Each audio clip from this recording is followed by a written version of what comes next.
Hello, everybody. We have some really exciting news. Next Friday, this Friday, we actually have an exclusive look at the Doctor Who decks, and we have Gavin Verhey with us, who is going to be playing. So, Gavin, I know you worked on these decks, and you are a huge Doctor Who fan. Start off, tell me why you like Doctor Who so much. I love it because, well, for so many reasons, to be quite frank, but I just love the imagination behind it. Like, every episode of Doctor Who could very easily be a full-length movie with like huge twists and turns and new species and new planets, but they boil it all down into under an hour-long episode. And I just love the creativity, the great messages, the originality, how it's persisted for 60 years, how it has this huge canon. And one of the cool things about Doctor Who is basically every episode follows this a formula. It's not always this, but more or less it's show up in a new planet or place, there's a problem, the Doctor and his or her companions work on fixing the problem. Day is saved at the end. Now, there's sometimes two-parters, sometimes there's larger stories, etc. But well, if you think about it, what is that but a magic set, right? You go to a new plane. Hey, there's a new place. Also, there's a problem here. Uh-oh, maybe our heroes can save it. And then hopefully at the end they do, or the plane gets destroyed sometimes, but that's not here nor there. But so it follows a structure that is sort of similar. And when I first heard I was going to be working on Doctor Who, of course, I was enthused. I was over the moon. Like, it's one of my favorite properties in the world. It's influenced me and my dress a lot. But I was like, I don't know if this is the right fit for Magic, right? Isn't that a little bit weird? But the more I dug into it and I started making cards, I was like, oh, it's actually perfect. Like, the storytelling both do is very similar in so many ways. And even though one is fantasy and one is sci-fi, the kind of stories they're telling have a very similar vibe to them, which I love. Okay, so before working on these, about how much, you said Doctor Who has been around for 60 years, about how much of that do you think you've seen? How many Doctors have you gone through? Yeah, so before working on this product, I had watched all the new Doctor Who stuff. So ever since the relaunch in the 2000s, I had seen everything, and I knew a decent amount of the old stuff. I'd watched some old episodes, but I certainly didn't know it by heart, right? Like, I knew bits and pieces here and there, sort of the most popular bits in the fan canon, but the older stuff I didn't know quite as well. And then if your follow-up question is perhaps, how much do you know now? Yeah. A lot. I went back and watched not every episode, but a ton of the old stuff, learned about all the Doctors, all their companions, and actually spent a lot of time. So one thing that's big for me with Doctor Who is, as a fan, being in the fan community is really big. And I've always been a part of the Doctor Who community for at least over 10 years since I really got into the show. And so I actually went to things like popular Doctor Who fan message boards, Doctor Who Reddits, and so on, and just read through what those fans were talking about. Like, most big TV shows have like episode rankings and favorite characters and stuff. So I just spent a ton of time researching and learning through there to kind of figure out what was going to make the cut and what wasn't. Because there are more episodes of Doctor Who than there are cards in these 4 commander decks. So even if I put a different episode on every card, I still cannot hit every episode. So there had to be some picking and choosing of what to use. Okay, that makes sense. So now that you've seen all of this Doctor Who and you guys got to decide where you kind of wanted to go, tell me a little bit about the 4 different decks, what you can, of course, as well as like your decision to, decide to put what into which deck. Yeah, totally. So it was actually a really big challenge because a lot of the other times we separate it by something like factions, right? Warhammer 40,000, easy. Factions. Even with the Lord of the Rings, it's like, well, they're not like technically factions. We've got like the humans and the elves and the forces of evil and so on. We tried that for Doctor Who, but it really wasn't congealing because the show could go so many different places and it's such a wide history.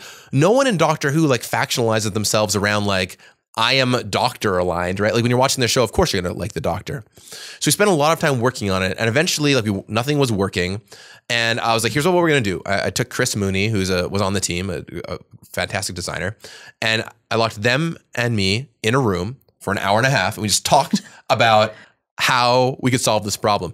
And we've came across it in that hour and a half exactly the right way to go about it, which we fell in love with, which is doing it by eras. Because the big question Doctor Who fans ask each other is, who is your Doctor? What era of the show did you start watching? And once we cracked that case, we're like, okay, we'll go by eras of the show. That let everyone identify with what they wanted. So that's kind of how we divvied them up. And so of the 4 decks, we've got the classic deck, which is all the old stuff, the first 8 Doctors.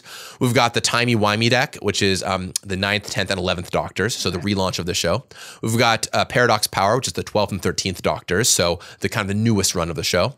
And then, of course, the villains are super iconic, so they have their own deck with all the villains, or many of the villains anyway, from Doctor Who history. So it's a great way to kind of break it up. So no matter what part of the show you started watching in, there's a deck for you, or if you just love the forces of evil, well, you can go pick up that one too. For the people who are not Doctor Who fans, but are interested in checking it out to sort of get into the spirit of things with these new decks, do you have a good starting place? Because like it's like One Piece, right? There's a million episodes. So where do you think would be a good place for someone like me to start who's a little low on their Doctor Who knowledge? Yeah, totally. So the great thing about Doctor Who is a lot of the episodes just stand alone. So, a lot of times they're not super connected to other things going around, or there's like a small meta story running through it. So there's a handful of episodes that I think are great places to start. One of my favorites of all time, a phenomenal episode, is Blink. I highly recommend it to everyone. It's a very unique episode in that it actually only features the Doctor a little bit, and mostly it's through a character that has never met the Doctor going into his world a little bit. So it's a great place to start because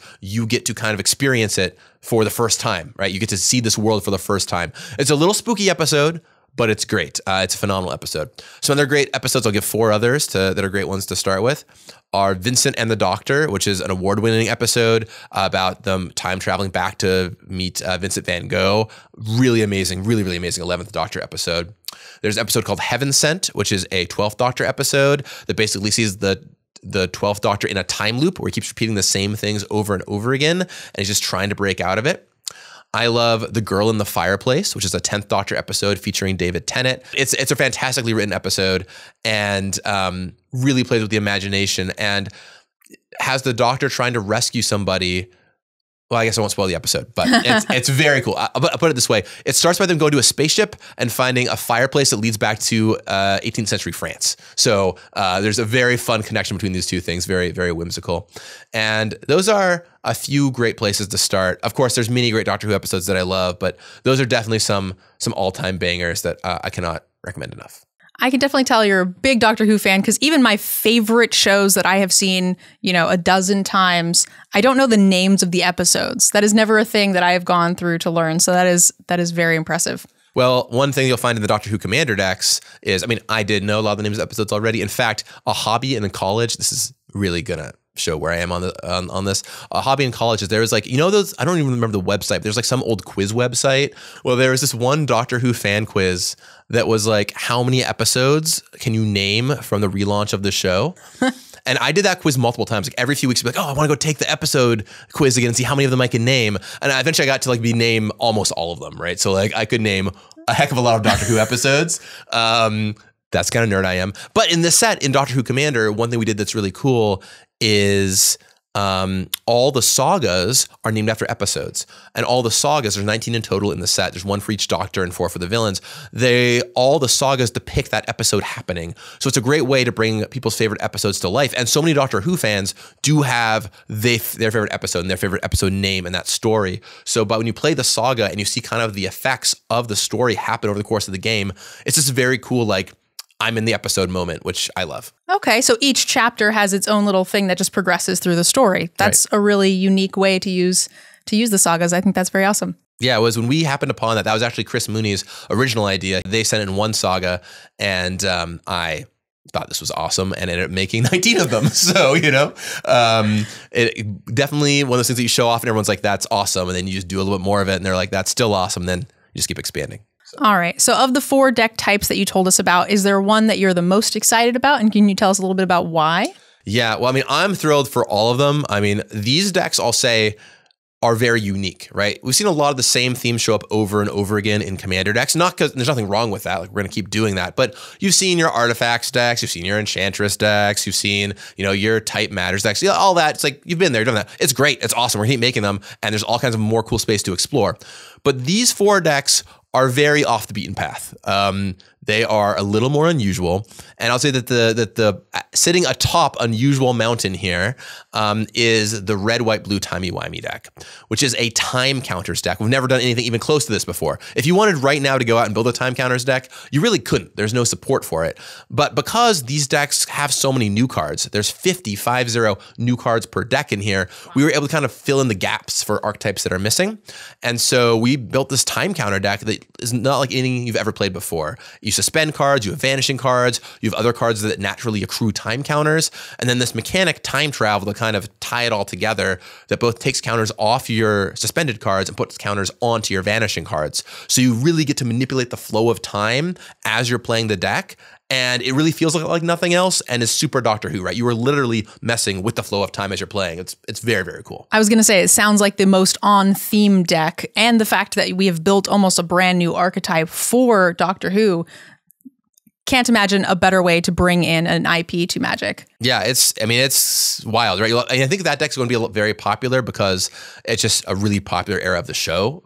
That era is super popular for fans, but also even if you're not a fan of the show, hopefully you will enjoy that deck because it is just so off the beaten path. And I mean, it's still very accessible to someone who's new to the game. It's like, okay, I understand what my cards do. I'm gonna touch all, I'm gonna put the stuff over here and then move some counters around. But if you were playing back in Time Spiral Block and you remember these suspend cards, you're like, wow, I can use this in a whole new way now. And it makes you actually want to go back and look at your old suspend cards and see what you could take out of retirement. So there's a lot of fun there. All right, so I think that wraps up our little introduction here to the Doctor Who. For those of you guys watching, we will be playing a game with Gavin, and you guys can come over and check it out. Gavin will be giving us some behind the scenes on some of the special cards once they're all released, and we'll actually get in a really sweet game. Gavin, thanks for joining me for this little early chat. Yeah, I can't wait. And be sure to come back to check out the episode. It is going to be a blast. All right, we'll see you guys there. Hope I win.